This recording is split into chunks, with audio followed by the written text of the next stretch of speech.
init. Nay, anong ginagawa mo dyan? Pinapainit ko lang to lutuan natin. Uso kasi to, anak. Uso, Nay? Bakit di na lang doon sa kusina?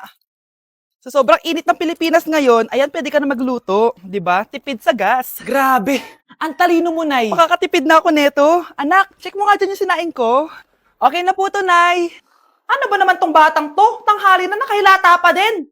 Akala mo siya nagbabayad ng kuryente. A few moments later. Ako kainit. Sinagpatay ng electric fan. Ang init na nga sa Pilipinas, tapos papatayin pa electric fan eh.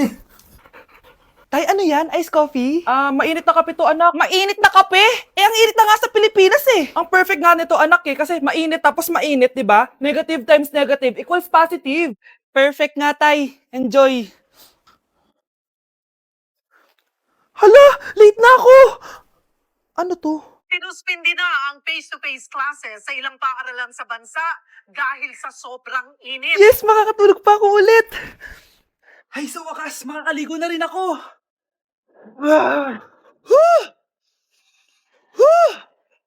Hi, Cheska. Hi. Alam mo ba kung bakit mainit sa Pilipinas? Bakit? Kasi, hot ako.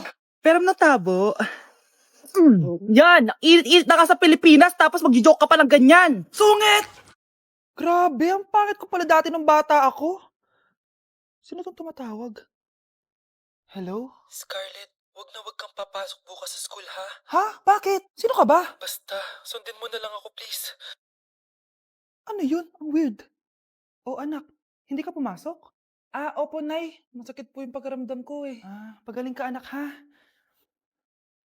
Anak, yung school mo, nasusunog. Nasusunog, Nay? Totoo nga yung sinasabi ng caller kanina. Grabe.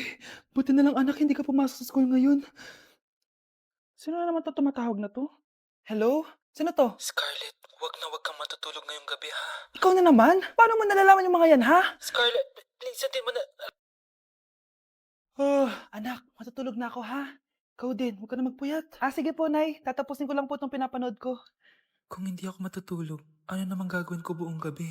Matutulog na lang ako. Baka niloloko lang ako ng caller na yun. Nay! Nay! Gising, Nay! Ano nangyari, anak? Binabangungot ka, Nay. Buti gising ka pa. At nagising mo ko. Sino ba talaga yung caller na yun?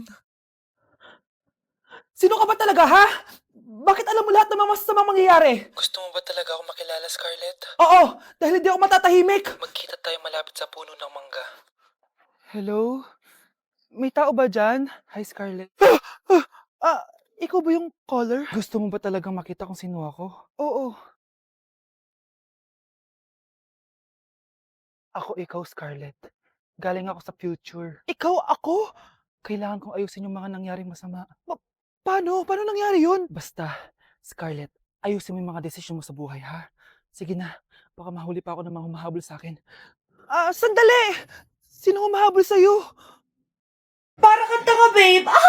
Hoy, anak! Kumilos ka nga! Ang tamad-tamad mo! Mamaya na lang, Nay! Di ka pa alam mo nandito, ha? Ikausap ko pa boyfriend ko! Ayaw mong sumunod sa akin, ha? Meron akong magic remote dito. Pag pinindot ko to, susunod ka sa akin. Di naman gagana sa akin yan, Nay. Talaga ba? Magwalis ka.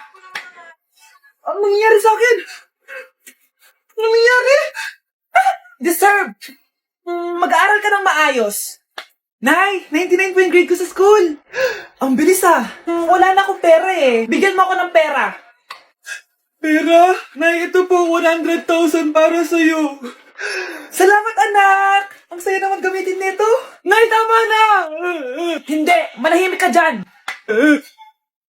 A few moments later. Hala, ang cute! Anak, tignan mo ang cute ng baby, oh. Opo, cute nga. Parang gusto ko na rin ng apo. Napindot. Nay, eto na po yung apo nyo. Mama. Honey, happy birthday. A day in my life ano ba special sa akin? Guri-guring guri. Kura-guring ra. Game 1. Bawal ang malapit na ma-dropout sa school. Di ako yun, ha? So for today's agenda, may pupuntahan tayo. So secret muna. Pero sasabihin ko, ano ba talaga? Bala ko kasi mag-business. Wow, business! OA. So hindi ko muna sasabihin kung anong business yon. Mind your own business muna. So guys, dahil anniversary na namin ni Honey Bunch bukas, bibilang ko siya ng flower and cake. So nandito na tayo sa flower shop ngayon. Ayan na guys, so nakabili na tayo. So pinili ko pink roses and ganito yung design niya. 12 pieces to guys kasi in each month, mahal ko siya. So 12 months, gets nyo ba? Wala. Happy anniversary Honey Bunch. I love you so much. Sana magkaanak na tayo. So, bibili ako ng cake para kay Honey Bunch. 2 cake yung binili ko. Tapos, ito yung papadedicate ko. Ate, pwede ba to?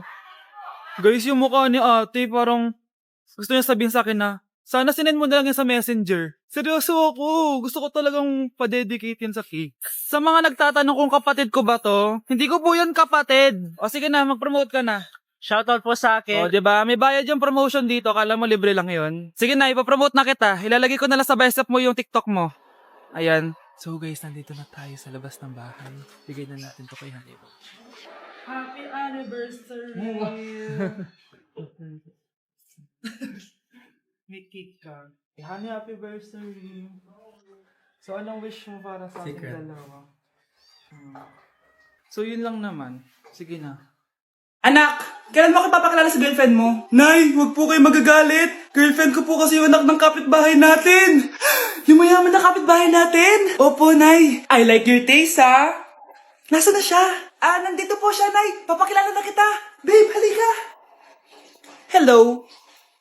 Ikaw pala yung girlfriend ng anak ko. Anong pangalan mo? Ako si Kendall, ang pinakamayaman at pinakamaganda dito sa barangay nyo. I like your confidence. By the way, kumain ka na ba, Iha? Hindi pa. May masarap ba kayong pagkain dito? Oo naman, masarap ako magluto. Tara, kain na tayo. Ito, kain na tayo.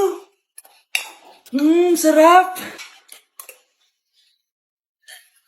Yuck! Disgusting! Ang pangit na lasa! Lasang...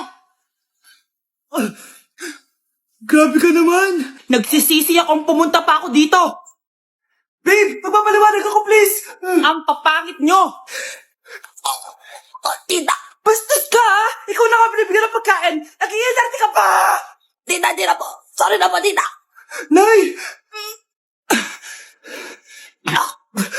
Lumayas ka dito! Nay, pwede ko pong papuntahin dito yung jowa ko? Anong jowa-jowa? Bawal magpapunta ng jowa dito, ha? Nay, sige na. Aba, pag sinabi kong bawal, Payag ka na, Nay? Sige anak, papuntahin mo na. Dito mo na rin patulugin. Babe, dito ka na daw matulog. Alam mo na.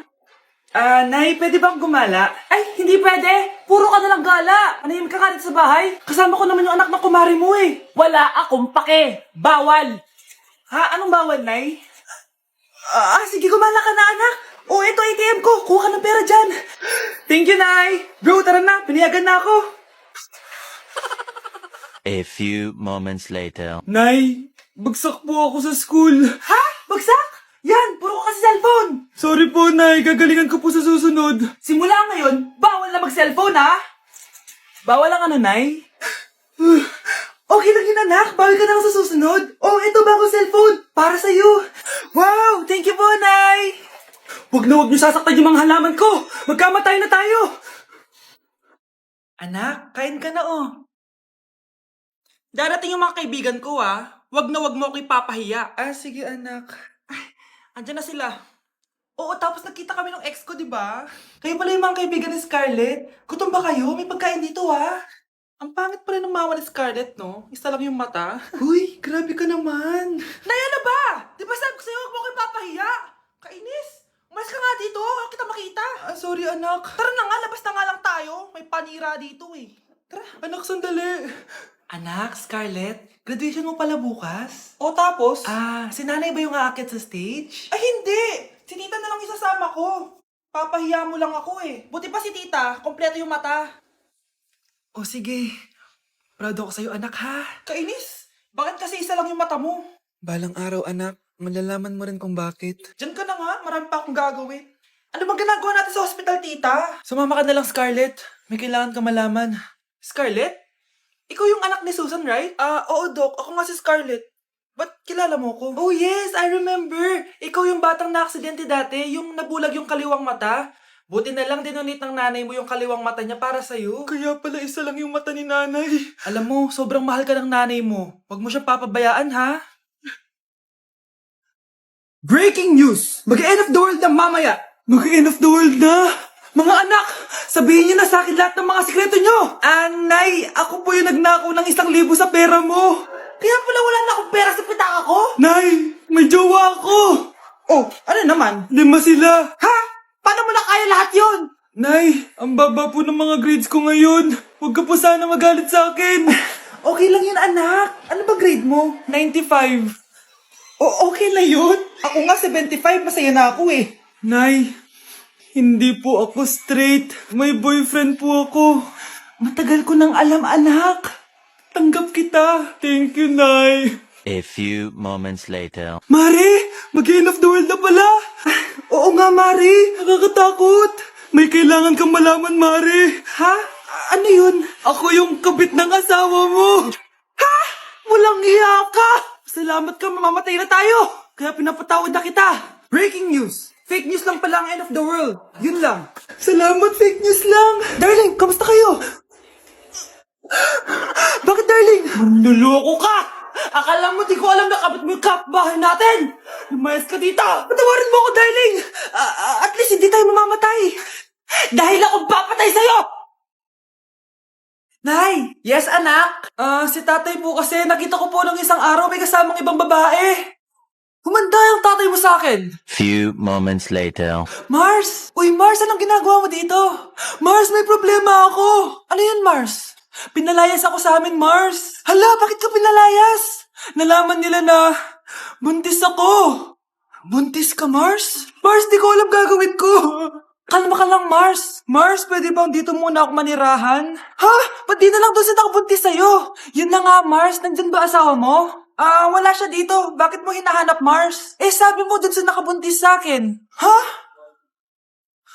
Si tatay po kasi, nakita ko po ng isang araw may kasamang ibang babae. Walang iya ka, Mars!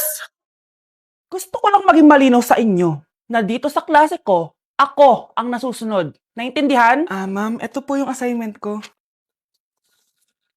Anong klaseng assignment to? Parang ginawa lang ng bata. Mababa lang grades mo dito, ah. Pinaghirapan ko yung assignment na yun. Sino ang pambansang bayani natin? Ma'am, Scarlett. Ang pambansang bayani natin ay si... Oops! Napakabagal mo sumagot. Ang pambansang bayani natin. Straight to the point ang kailangan ko sagot. Ayusin yung sumagot, ha? Hindi na kayo elementary. Opo, ma'am. Pinayagan ba kita kumain sa loob ng klase ko? Ma'am. Akin na yan. Kung ayaw niyong binabastos kayo, wag niyo akong bastusin. Oo, be. Kain tayo sa labas mamaya, ha? Hala, galit na si ma'am. Umalis lang ako saglit, ganyan na kayo. First meeting pa lang natin, pinapakita nyo ng mga ugali nyo. Buti pa yung kabilang section, tahimik lang. Kayo na ata ang worst section na napuntahan ko. Kung kami ang worst section, ikaw ang worst teacher. Sorry po, ma'am. At dahil dyan, bibigyan ko kayo ng maraming assignment. Ma'am? Oh, Scarlett, kamusta ka? Sana ikaw na lang ulit teacher namin. Ang sungit ng bago naming teacher eh. Hayaan mo. Next quarter, ako na ulit ang magiging teacher nyo. Talaga, ma'am? Thank you, Lord!